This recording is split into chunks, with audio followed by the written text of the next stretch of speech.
Shalom Aracha, chers amis, on se retrouve pour l'étude de notre paracha. Et Baruch Hashem, on avance déjà dans le deuxième livre de la Torah, qu'on a déjà entamé, Parashat Shemot, et nous sommes dans la période des Shovavim.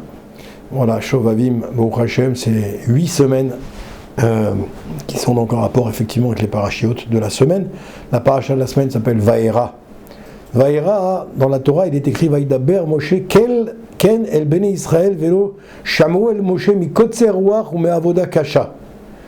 Vaidaber Hashem el Moshe lemor bo daber el Paro melech Mitzrayim vishalach et Bene Israël me arzo Vaidaber Moshe lifnei Hashem lemor en Bene Israël shamu elai ve ech ishma eni Paro vani aral sfataim.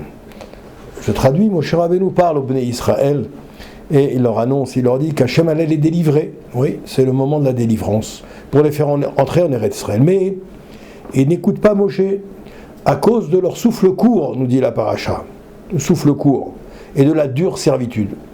Ils étaient tellement servis par Paro, nous dit Rashi, ils nous disent des commentateurs, qu'ils n'avaient même pas le temps de réfléchir, de se poser des questions. Hachem parla à Moshe en disant va, parle à Béné Israël, le roi d'Égypte, et il enverra les Béné Israël, il renverra les Béné Israël de son pays. Moshe il va parler devant Hachem en disant voici, les Béné Israël ne m'ont pas écouté. Ils m'ont pas écouté. Il va devant Hachem, il dit j'ai essayé ce que tu m'as dit Hachem, mais ça n'a pas fonctionné, ils m'ont pas écouté. Et si déjà ils m'ont pas écouté, comment Paro il va pouvoir m'écouter, lui qui est incirconcis des lèvres? Qu'est-ce que ça veut dire incirconcis des lèvres? On va le voir. Rashi commente la dernière phrase qui constitue un des 10 Kal Vachomer, raisonnements a fortiori qui sont marqués dans la Torah. Il est marqué 10 fois dans la Torah le raisonnement de Kal Vachomer, c'est un raisonnement a fortiori. Et ce que je viens de vous expliquer là, il dit si déjà les Bnei Israël ne m'ont pas écouté, eux qui sont des Bnei Israël comme moi, comment Pharaon, qui est un non-juif complètement hermétique au message de la Torah et au message d'Hachem, comment lui va m'écouter? On appelle ça un Kal Vachomer. Moshe dit si les Bnei Israël ne m'ont pas écouté, à plus forte raison, Paro ne voudra pas m'écouter. Ce Kal Vachomer, il présente une erreur en vérité. Nos sages nous disent c'est une pircha. C'est quoi une pircha? La Torah nous révèle la raison pour laquelle les Bnei Israël n'ont pas écouté Moshe. Pourquoi ils n'ont pas écouté Moshe Rabbeinu? Mi kotzer ruach ou me avoda kasha. C'est-à-dire ils étaient épuisés par des travaux forcés qui littéralement ne leur permettait pas d'être écoutés, ne permettait pas d'écouter. Des fois, on est tellement, comment dirais-je, dans la difficulté, dans la galère, que on n'écoute pas, on n'a pas envie d'écouter. Et on n'écoute pas, on n'est pas sensible à ce qu'on est en train de dire. Je suis tellement focalisé par mon problème, par ma situation, que je n'écoute pas ce qui se passe autour. Le raisonnement, a fortiori ici, semble déplacé. Est-ce que Paro, est-ce qu'il était soumis aux travaux forcés? Cette question est soulevée par de très commentateurs, notamment les Siftei Chaim, les Baal et Moussar, les maîtres de la morale. Ils expliquent qu'un Kal Vachomer, c'est quoi le Kal Vachomer? Ils décrivent en vérité comment l'être humain est constitué. Le Messilat Yesharim, dans la voie des justes, il explique c'était quoi la volonté de Pharaon? C'était quoi la volonté profonde de Pharaon quand il a augmenté les travaux forcés? Il a rajouté des heures de travail supplémentaires aux Juifs qui étaient en Égypte. Lorsque ce roi, cet impie, il a ordonné d'accroître les travaux, il ne voulait pas juste tirer un profit financier. C'était pas simplement dire ils vont produire un petit peu plus et je vais pouvoir profiter, mon royaume va pouvoir profiter de cette production. Il dit non. C'était en vérité, est-ce que c'était pas plutôt empêcher les Bnei Israël de faire un complot, leur permettre de réfléchir, du temps pour réfléchir, et qu'ils allaient faire un complot pour se libérer d'Égypte? Sa pensée en vérité, elle était bien plus perverse. Il voulait détourner leur cœur de toute pensée spirituelle. Lorsque Pharaon, il nous dit ici, lorsque Moshe Rabbeinu s'est fait le porte-parole d'Akadosh Baruch Hu, d'Hachem, en demandant à Pharaon de donner quelques jours de congé, pour qu'ils puissent aller faire des sacrifices. Il dit donne-leur 3 jours de congé pour qu'ils puissent aller faire des sacrifices dans le désert. Paro, il a alourdi tout de suite le travail des Bnei Israël, immédiatement. Il a alourdi pour les empêcher d'avoir des pensées spirituelles. Oui. Paro, c'était un grand savant. Il y a un grand tzaddik qui s'appelle Rabbi Shimshon Ostropolaire, un des plus grands kabbalistes. il décrit Pharaon, il décrit Paro comme le père de l'impureté, le leader des 70 nations. C'est pourquoi seul Moshe Rabbeinu pouvait rivaliser avec lui. Pour rivaliser avec la personne qui était la plus impure au monde, il fallait la personne en face qui était la plus pure au monde. Et bien entendu, c'était Moshe Rabbeinu à cette époque-là. Paro, qu'est-ce qu'il a fait? Il a dérobé le cœur des Béné Israël. Il leur a pas laissé un instant pour méditer, un instant pour réfléchir.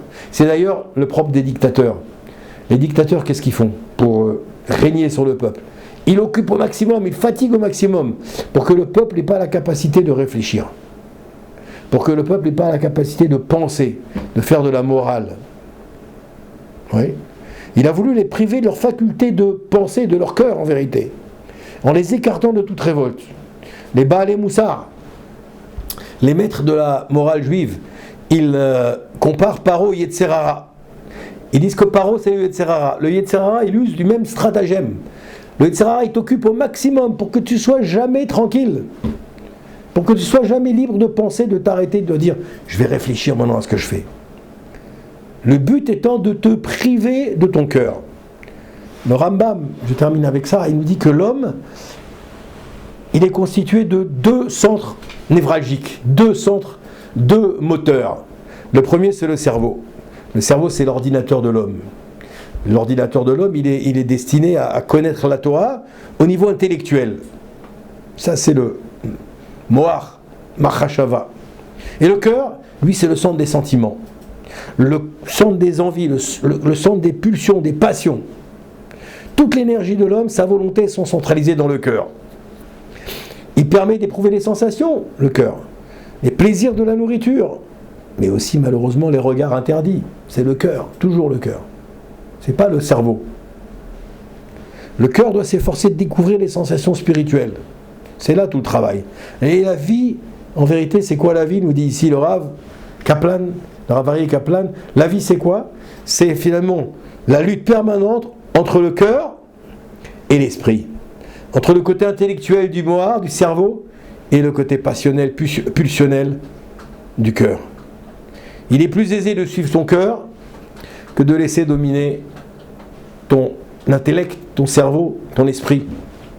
Tout le but de l'Avodat Hashem, c'est quoi, mes chers amis, d'après ce qu'on est en train d'étudier maintenant, c'est d'aboutir à Ve'adarta Hayom Va'ashev ota et levavecha. Tu sauras aujourd'hui et tu le ramèneras vers ton cœur. Ce monde, mes chers amis, n'est pas Efker. Efker, c'est-à-dire ce monde n'est pas laissé à l'abandon. De même qu'un jeune enfant prononce une bénédiction sans comprendre ce qu'il dit, un homme peut rester toute sa vie, malheureusement, avec un cœur d'enfant.